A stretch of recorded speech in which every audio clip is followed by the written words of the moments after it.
Anong karapatan mo na magsalita? Bakit? Ano ba ginawa mo sa DepEd? Ngilat sabla yung ginawa niya doon. Dismal performance, mga kababayan. Si Sara Duterte ng DepEd Secretary siya. Total failure yung kanyang stint as DepEd Secretary.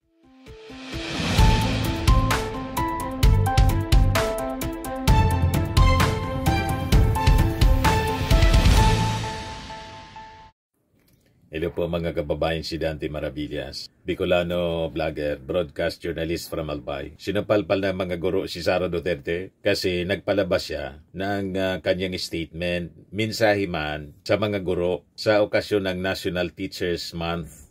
Sabi kasi ni Sara, nanawagan siya sa mga teachers, mga educators, to lead youth to truth.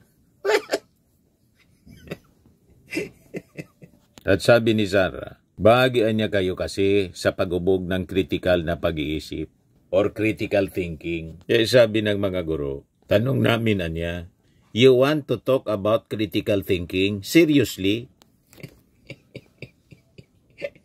Sabi po ng ACT Party List, Representative Antonio Tino, wala ka niya na moral authority, no moral right to call on teachers to foster critical thinking among students. Sabi ng Alliance of Concerned Teachers, recalling the questions of integrity in management skills that arose when she was Education Secretary. Ano niya yung karapatan mo na magsalita ng ganyan? Wala kang moral right. Talagang sablay ko mag-isip itong si Sara. Talagang binanggit pa niya yung critical thinking. Sabagay, si Sara po ay critical thinking talaga. Gusto ninyong ibigay ko sa inyo ang best example ng kanyang critical thinking? Ito yung produkto ng critical thinking ni Sara Duterte. Huwag kang mag-alala, ma'am, sa security ko. Kasi may kinausap na ako na tao. Sinabi ko sa kanya, kapag pinatay ako, patayin mo si BBM, si Lisa Araneta, at si Martin Romales. No joke. No joke. Nagdilin na ako, ma'am. Pag namatay ako, sabi ko, huwag ka tumigil hanggang hindi mo mapatay sila. And then he said yes. Yan ang produkto ng critical thinking ni Sara Duterte. Ito pa yung isa. Gusto ko tanggalin yung ulo niya ba?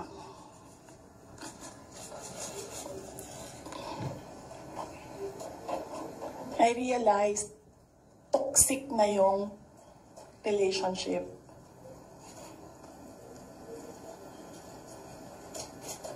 And it did not help na itong dalawang katabi ko tumawa pa. Pinagtawanan pa nila yung bata. And I saw the humiliation sa face ng bata.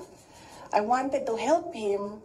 Gusto ko sabihin sa kanya, itong relo ko na lang, relo ito ng Vice President, ito relo ng Presidente, pero I hope this will do. And then I realized na baka mas lalong mapahiya yung bata if I do that. So I just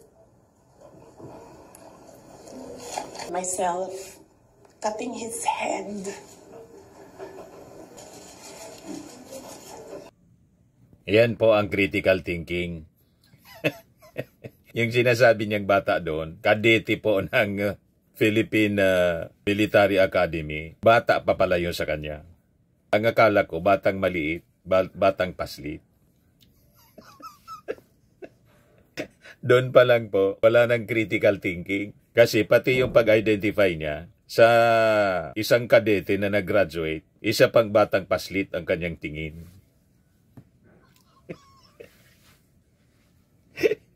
Kaya na-trouble siya, mga kababayan. Patong-patong na problema ang kanyang kinakarap. Ayan ang critical thinking. Kaya sabi po ng ACT Party List, seriously, you're talking about critical thinking? Wala kang yung moral right para magsalita tungkol sa critical thinking? Wala kang ganon?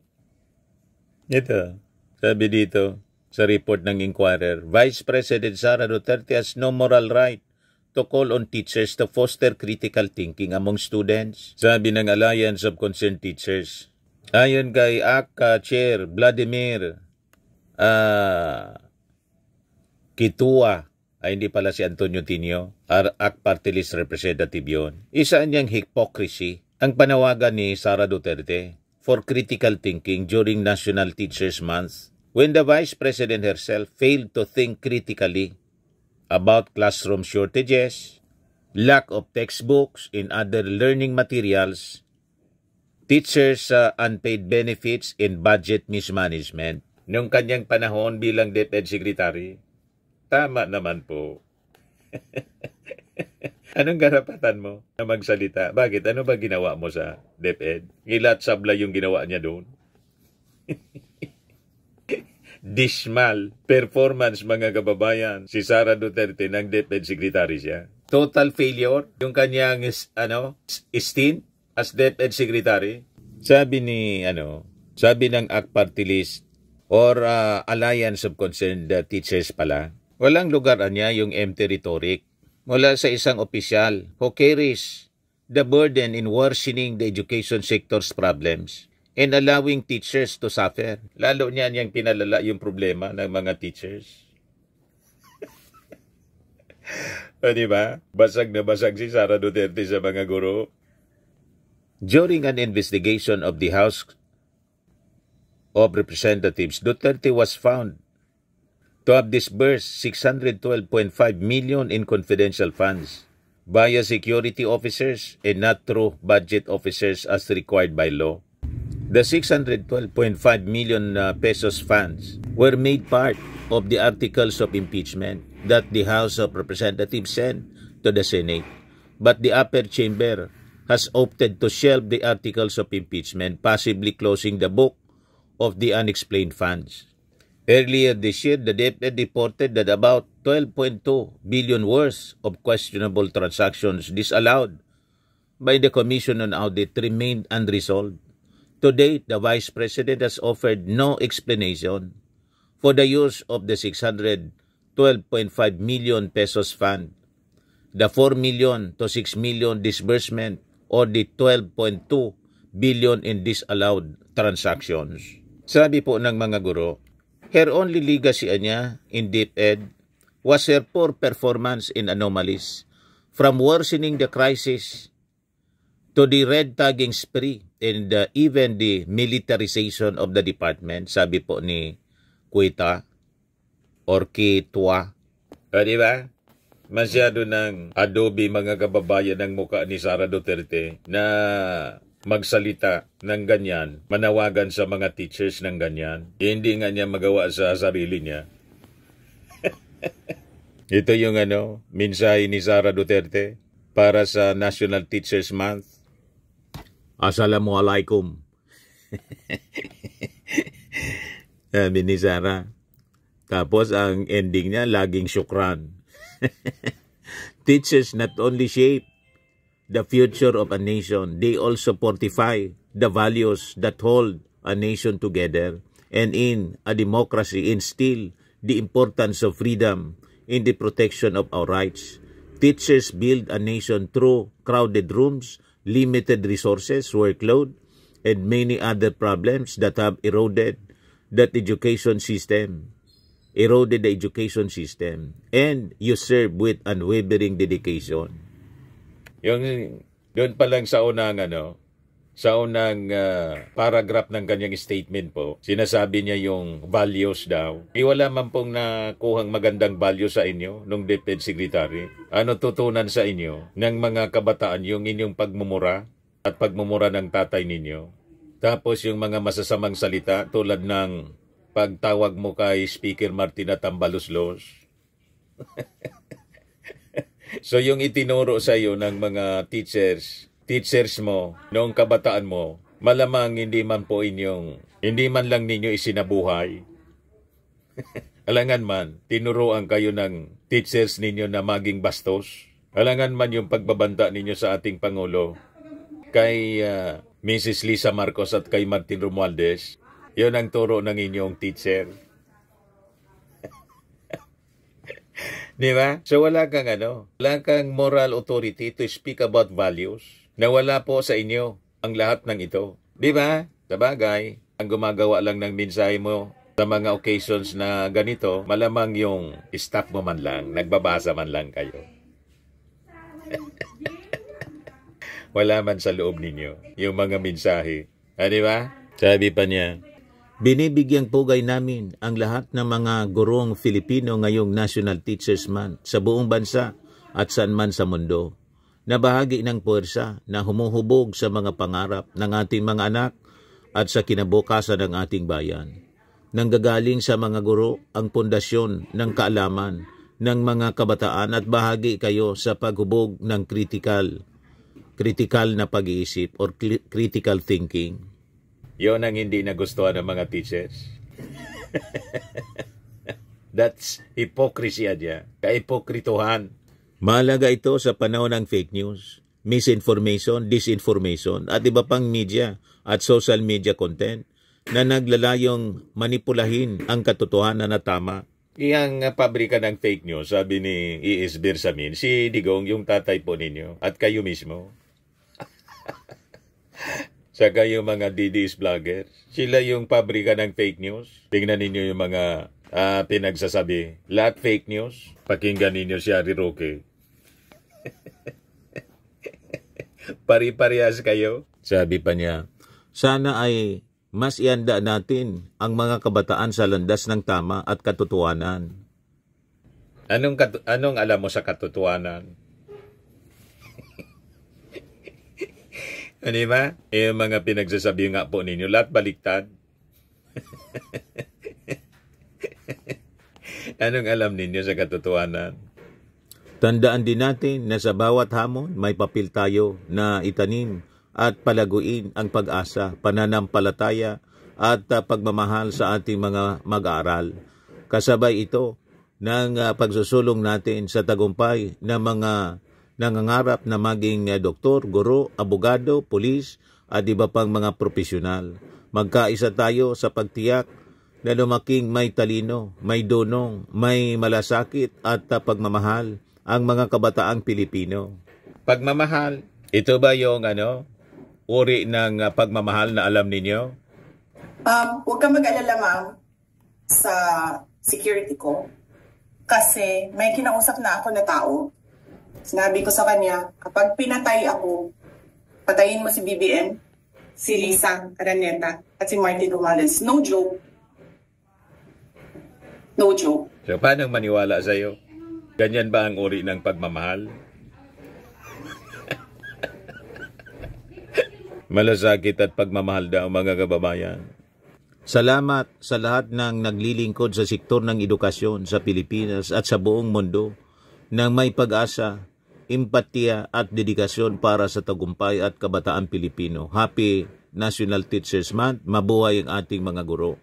Mahalin natin ang Pilipinas para sa Diyos, para sa bayan, para sa Diyos, sa bayan at sa bawat pamilyang Pilipino. Syukran. Yan ang mensahe ni Sara Duterte. Pagmamahal daw sa bawat mamamayang Pilipino. Nandun siya sa dahig. Hindi man po naglilingkod sa ating mamamayan, kundi sa kanyang tatay lang at kanyang pamilya. Sumusweldo sa ating mga mamamayang Pilipino. Pinalilingkuran niya yung tatay niya lang. O diba? Ang dapat sa kanya po, mag-resign na. Wala nang pakinabang sa kanya. Ang ating mga mamamayan. Pag uwi niya doon, diretso naman sa Japan. Ang kita na ninyo. Kaya sinupalpal ng mga teachers itong si Sara Duterte. Seriously, anya? Sabi ni Clarianes, the best DepEd secretary in the entire universe. Sarcasm po. Sabi ni Ruel Cumbe, it is quite ironic for VP Duterte to raise the topic of critical thinking. Time and again, her public statements and interviews reveal a lack of depth, coherence, and clarity. Leadership requires not just rhetoric, but substance, vision, and the ability to articulate meaningful ideas, qualities that seem. Sabi ni Alduin Daligdig, akala ko talaga magaling at smart yan. Malaki pagkakamali ko. At tingin ko, may konting sayad na mayabang at may pagkakurap, garapal din. Sabi ni Orly Valdez, critical na talaga to, walang thinking. Sabi ni Wendell Sia, talking, not thinking. Sabi ni Maat pa, oh, the audacity. Sabi ni Marie Mendoza, yung abogada nag-hire ng 16 lawyers para i-defend siya. Sabi ni Wilfredo Santos, the shortest tenured DepEd secretary. Sabi ni Armando Anastasio, talk about mental health for critically impaired. Sabi ni Rose, don't stoop to her level. Nang asar lang yan, gaya ni Amy. May masabi lang kahit irrelevant o nonsense. Trying very hard to aspire for the highest position in the government. Not fit for a leader. Isip-isip mga kababayan. Sabi ni Don Diaz, critical thinking on how to corrupt RCF without being caught. Sabi ni Herbert Baile, magtigil ka na nga dyan, Lokring. May tatalo sa'yo sa 2028 pag naipasa sa Kongreso ang pagbabago ng edad ng tatakbo bilang Pangulo. Sabi ni Joy Fanlo, pagkaupo niya sa Secretary of DepEd, kaagad iniutos sa lahat ng teachers na linisin mga classrooms, alisin mga visual educational aids. Blackboard lang, kailangan makita ng mga bata. Lalong sumama. Sabi ni Ines Lapay, nagsalita ang magaling sa pagmumura. Sabi ni Juliet, magaling lang mag-rant at puna yan, pero sa realidad, she is always referring to herself. Medyo critical na talaga din ang kind of thinking niya. Sad note. Sabi ni John, lahat ng sinasabi niya na di maganda, balik din sa kanya. Sa kanya lang din. Walang makumbinsi si Sara Duterte sa mga netizens natin po.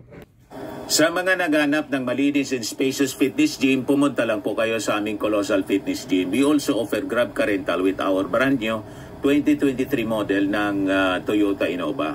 We also accept booking for those who are planning to travel via PAL, Cebu Pacific, and other airline companies, local and international, and bills payment for Meralco Bills, PLDT, Aleco Bills, etc. Ang Colossal Fitness Gym is located at 3rd floor Security Bank Building, Landco Business Park, Legazpi City, Albay. For inquiries, look for Chilon Maravillas. Contact number 0966-802-0949. Yan yung aming Innova. Lagi na pong matao sa amin. Pati mga foreigners po, tingnan ninyo. Mga British tourists sila. Ang lalaki ng katawan na, mga kababayan, nag-gym sa amin. Ito naman po, Indian National. Ito mga mga European sila. Ito naman yung bago naming product na binibenta online, Eye Glow Serum. Whitening po siya galing sa South Korea. Tingnan ninyo yung epekto sa aking anak na architect entrepreneur, Riz Maravillas. For inquiries, look for Riz Maravillas on FB. Ito naman po yung Firmax Firming and Lifting Cream. Pinapahid sa mga pulses and affected area. Mainam po ito sa mga pains at paninigas ng mga kaso-kasuan. Ito po, Automax Radiant Serum. Sa mukha naman yung application. Anti-aging po siya. You will look 10 years younger than your age. Ito naman po yung bagong product naming binibenta online. I am worldwide amazing pure organic barley powdered drink mix from Australia. Endorsed by cancer survivor Maritoni Fernandez. Yan pa yung ibang mga celebrity endorsers po. For your inquiries and orders, mag-message na lang po kayo sa amin. Sa aking anak na architect entrepreneur Riz Maravillas. Kung hindi, sa akin mismo, Dante Maravillas. Sa messenger po ng Facebook. Sa mga mahilig naman po sa mga imported bags and wallets, dumiretso na lang kayo kay Ma'am Eileen Rosales. Eileen Closet po. Nakabase sa Amerika.